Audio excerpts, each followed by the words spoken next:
जय हिंद दोस्तों, मैं कर्नल पठानिया इस मोटिवेशन चैनल में आपका स्वागत और अभिनंदन करता हूं। दुनिया इस समय बहुत फ्लैट हो चुकी है और दुनिया के किसी भी हिस्से में अगर कोई प्रॉब्लम आती है तो उसका भारत के ऊपर फर्क पड़ेगा। आज हम बात कर रहे हैं कि इस समय जो जियो पॉलिटिकल और जियो स्ट्रेटेजिकल सिचुएशन बनी हुई है दुनिया में, और बेसिकली अगर हम बात करेंगे तो हम बात करेंगे रशिया और यूक्रेन के बीच में जो इस समय कन्फ्लिक्ट चल रहा है। जैसे कि अभी रिपोर्ट आई हुई है, रशिया ने यूक्रेन के साथ अपने बॉर्डर पे 1 लाख से ज़्यादा सोल्जर तैनात कर दिए हैं, अपने टैंक्स, मिसाइल्स, रॉकेट लॉन्चर, और वो वहाँ पे एक्सरसाइज कर रहा है।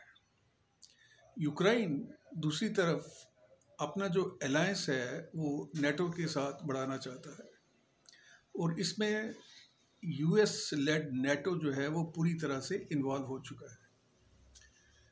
अभी यूक्रेन को ये लग रहा है कि शायद 20 फरवरी तक रशिया उसके ऊपर अटैक कर देगा। रशिया ये चाहता है कि यूक्रेन जो है वो नेटो का हिस्सा ना बने, क्योंकि उससे उसकी जो सीमाएं यूक्रेन के साथ लगती हैं वो खतरे में पड़ सकती हैं।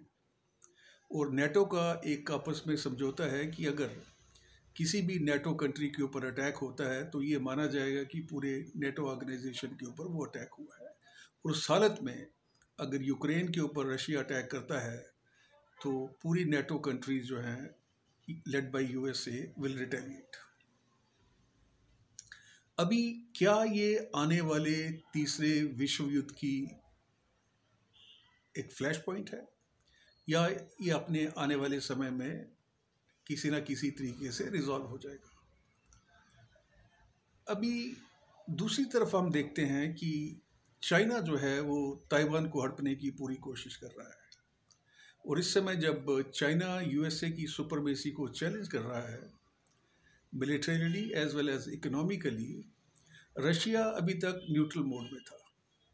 लेकिन अगर नेटो कंट्री के साथ रशिया के रिश्ते बिगड़ जाते हैं और कल को एक लड़ाई की संभावना हो जाती है, तो ये मान के चलिए कि ये एक गोल्डन अपॉर्चुनिटी होगी चाइना के लिए ताइवान के ऊपर अटैक करने की, क्योंकि यूएसए जो है 2 फ्रंट पे लड़ने लायक नहीं रहेगा।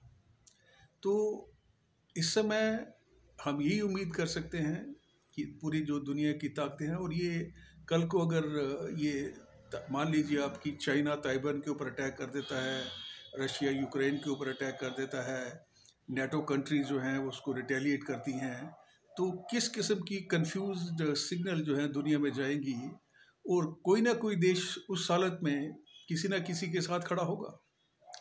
पाकिस्तान जो है वो पूरी तरह से चाइना के चंगुल में है, टर्की उनको सपोर्ट कर रहा है, मलेशिया भी उनको सपोर्ट कर रहा है।